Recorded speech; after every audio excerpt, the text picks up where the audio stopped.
Bruce Lipton, un biólogo celular estadounidense de 70 años, causó en el año 2006 una gran sorpresa en el mundo científico, tras lanzar su libro La biología de la creencia, que sería declarado uno de los mejores libros científicos de ese año, y que tenía la particularidad de que su línea de investigación era una suerte de unión entre ciencia y espíritu. A grandes rasgos, Lipton planteaba lo siguiente: lo que condiciona a todo organismo vivo es su entorno físico y energético, y no su carga genética, como afirma la síntesis evolutiva moderna. Además, la cooperación era la base de la evolución para la supervivencia, y no un acto competitivo entre los organismos más fuertes. Y, finalmente, los seres humanos, como organismos vivos, no estaban determinados por sus genes, sino condicionados por el entorno y sobre todo por sus creencias, lo que los convertía en dueños absolutos de su destino.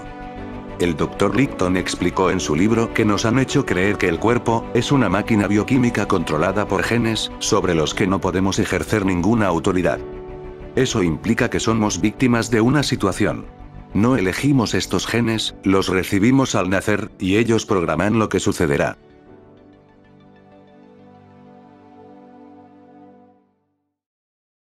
Se hizo un estudio con las células, en los años 60.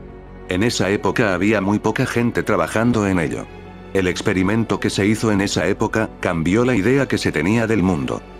Cogieron 3 grupos de células y las pusieron en 3 placas, y cambiaron el medio de crecimiento y los componentes del medio ambiente en cada una de ellas. Luego verificaron que en una de las placas se formó hueso, en otra músculo y, en otra, células liposas. ¿Qué fue lo que controló el destino de cada una de ellas si eran genéticamente idénticas? Eso demuestra que los genes no lo controlan todo, es el ambiente. El ser humano es el que controla, dependiendo de cómo lee el ambiente, de cómo su mente lo percibe. La conclusión es que no estamos limitados por nuestros genes, sino por nuestra percepción y nuestras creencias. Bruce Lipton agregó que cuando tú crees que los genes controlan tu vida, tienes una excusa para considerarte una víctima.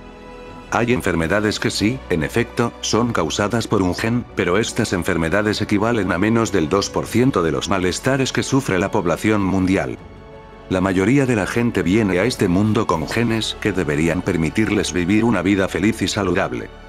Las dolencias más comunes actualmente, como la diabetes, los problemas del corazón y el cáncer, son el resultado de la interacción entre múltiples genes, y sobre todo de los factores medioambientales y alimentarios, y no son el resultado de un único gen, como se ha venido sosteniendo.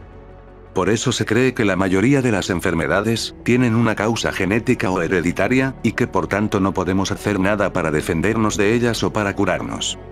Las personas viven en un constante miedo, esperando el día en que sus genes actúen contra ellos y se enfermen mortalmente. El cáncer es un buen ejemplo de esto. Uno de los planteamientos del biólogo molecular, que más llamaron la atención en la comunidad científica, fue que las células de nuestro cuerpo tenían una especie de memoria. Las células aprenden a través de la experiencia, de su contacto con el medio que las rodea, y luego guardan una memoria que les permite adaptarse mejor y anticiparse a los cambios. Es decir, las células son inteligentes. Esta memoria incluso se mantiene intacta en las células de los órganos que se han donado.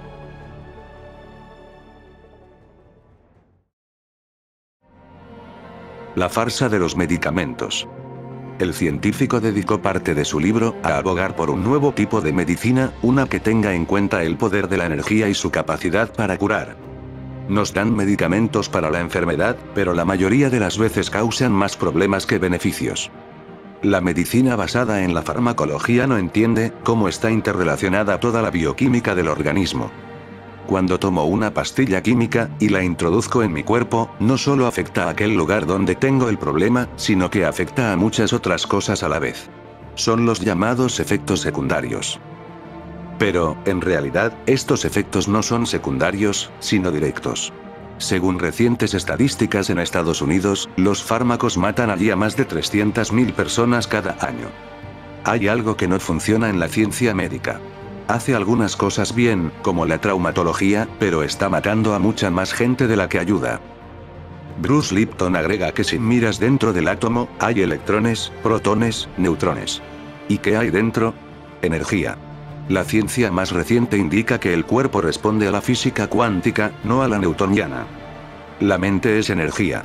Cuando piensas transmites energía, y los pensamientos son más poderosos que la química. Esto, por supuesto, es muy inconveniente para las empresas farmacéuticas mundiales, porque si se aceptara este postulado, no podrían vender sus productos. Las propias creencias se convierten en un campo energético, una transmisión, y ésta se transforma en una señal, que es capaz de cambiar el organismo. Por lo demás, así es como funcionaba la sanación antes del desarrollo de la medicina. La gente sanaba con los chamanes, con las manos. Pero eso no puede vender, y por eso la medicina y las empresas farmacéuticas no quieren ir por ese camino. Saben que el pensamiento positivo, el placebo, puede sanar, y también que el pensamiento negativo puede matar. Si el médico te dice que tienes cáncer, aunque no tengas cáncer, si lo crees, crearás la química que generará cáncer.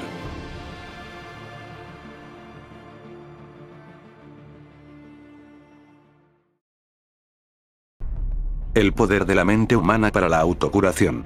El Dr. Lipton advirtió en un capítulo de su obra, eso sí, que vivir en un entorno sano no significaba necesariamente que podíamos curarnos de algunas enfermedades de forma automática. No es tan fácil, porque la mente interpreta. Puede suceder que estemos en un entorno muy sano y que la mente lo lea como un entorno negativo o perjudicial. Entonces crea una química que hará a mi cuerpo enfermar. Y esto nos sirve para entender cómo funciona un placebo. Si cambio mi creencia y pienso que esto me va a sanar, si tomo una píldora porque creo que me va a traer salud, esta supuestamente me mejora y me sana, pero la píldora podría ser de azúcar. Y la píldora en realidad no ha hecho nada, han sido mis creencias. Y a eso lo llamamos pensamientos positivos y efecto placebo. El biólogo molecular detalla que la mente humana actúa de manera muy particular, pues si cierro los ojos, los abro y veo a alguien a quien amo, entonces mi cerebro segrega dopamina, oxitocina, etc. Lo puedo sentir en mi cuerpo, puedo sentir el amor, y esa química trae salud a las células. Por eso, quien se enamora se siente tan bien. Pero si abro los ojos y veo algo que me asusta, segrego hormonas del estrés, que frenan el crecimiento del cuerpo, y apaga el sistema inmunitario. Por eso cuando estás bajo mucho estrés, te enfermas. Y debo decir que, si tomamos una muestra de sangre de cada persona, descubrimos que todos tenemos células cancerígenas. Las tenemos siempre, pero si está funcionando el sistema inmunitario, no pueden crecer, y, una vez que se apaga el sistema inmunitario, proliferan.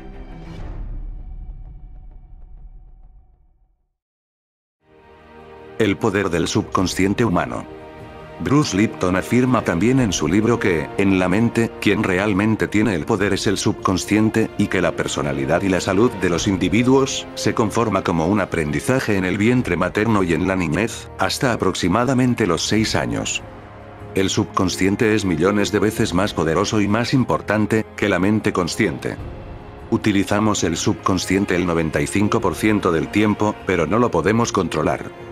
Pero tranquilo, lo puedes reprogramar. Tenemos un vídeo donde lo explicamos en un detalle. La información del subconsciente se recibe en los primeros 6 años de vida. Eso que aprendiste en esos años se convierte en el conocimiento fundamental de tu vida. Por tanto, hay muchos estudios que demuestran que las enfermedades que tenemos de adultos, como el cáncer, tienen que ver con la programación y el entorno que vivimos en los primeros 6 años de vida. Es decir, los niños absorben también sus enfermedades o sus actitudes negativas, y así se programa su subconsciente. ¡Qué gran responsabilidad para los padres! Está demostrado que si un niño adoptado vive en su familia casos de cáncer, en su madurez puede padecer cáncer, aunque su genética sea diferente. Si te enseñaron a maltratar tu cuerpo con mala información, destruirás el vehículo de tu cuerpo, cuyo conductor es la mente. El futuro es una mejor educación para los niños, incluso en la etapa prenatal.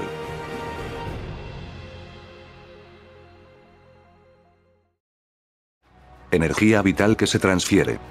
El Dr. Bruce Lipton, al contrario que otros colegas de su especialidad, también sostiene que la energía vital de un ser humano no necesariamente muere con la muerte física, dando pie a fenómenos como la reencarnación. Para explicar esto de forma gráfica, diría que el cuerpo es como un televisor. Mis antenas captan y reproducen un programa televisivo. Esos receptores recogen esa transmisión. Si estoy viendo la tele y se estropea la imagen, ha muerto el televisor, pero sigue la transmisión. Pero si otro ser tiene los mismos receptores que tienes tú, volverás a estar transmitiendo lo mismo, pero en otro cuerpo. Esto explica la reencarnación. Y quiere decir, que el cuerpo puede ir y venir, pero la transmisión siempre está ahí. Los doctores que produjeron el experimento, nunca habían creído en el espíritu, pero cuando comprobaron esto en las células, les cambió sus vidas. Las preguntas que se plantearon fueron, ¿por qué esa duplicidad? ¿Por qué tenemos un espíritu y un cuerpo? Y la respuesta vino de las células. Si solo existiera el espíritu, ¿cómo se sabría a qué sabe el chocolate? Y si solo tenemos una parte física y no una parte espiritual, ¿cómo podrían experimentar y emocionarse con una puesta de sol? ¿Y cómo van a sentir cuando están enamorados? La lección más importante de todo esto, es que estar vivo es un regalo, y que hay que experimentar alegría por todo lo que podemos sentir y experimentar. Cuando hagamos eso, todo el mundo estará más consciente y sano. Muchas gracias por su atención. Bendiciones mis amados.